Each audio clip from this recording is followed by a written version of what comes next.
Sofiane, Yasmine, Karima habitent à Constantine. Mais ils se retrouvent tous les jours à la cafétéria, se parlent, échangent, rigolent et prennent un café ensemble.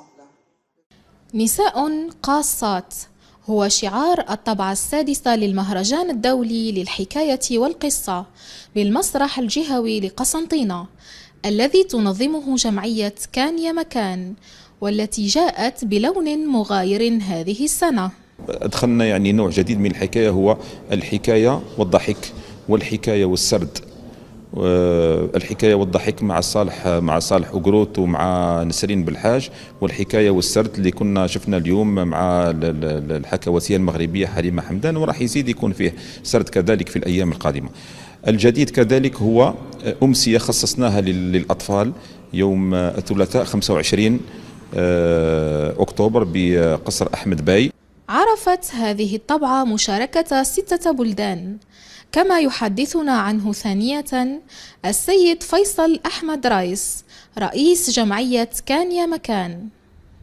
هذه الطبعة مميزة أولا بالبلدان المشاركة بغض النظر عن مصر، تونس، المغرب، فرنسا، هناك ولأول مرة حضور روسي. عرفت السهرة الافتتاحية مشاركة كل من القاصة المغربية حليمة حمدان المعتادة على حضور هذا المهرجان بقصة بعنوان كافيتيريا المثقفين.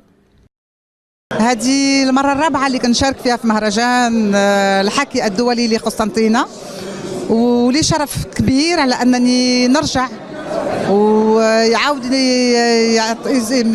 يكون الفرصة أنني نجي ونشارك ونعاود نعرف بالحكايات، حكايات المغربية اللي هي صلت وصل ما بين المغرب والجزائر.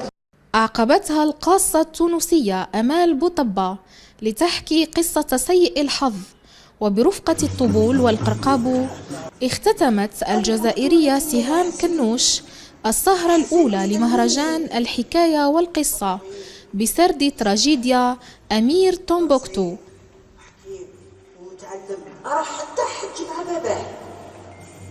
لا الحمد لله، أنا أعتبر نفسي أني بنت كان يا مكان، جمعية فعلا عملت الكثير الكثير الكثير من أجل الحكاية وتطويرها وترقيتها، ونحن نحدث الناس عن أصالتنا، عن حكاياتنا، عن تراثتنا، باش يوصل هذا التراث يجب أن يصل عن طريق الحكاية.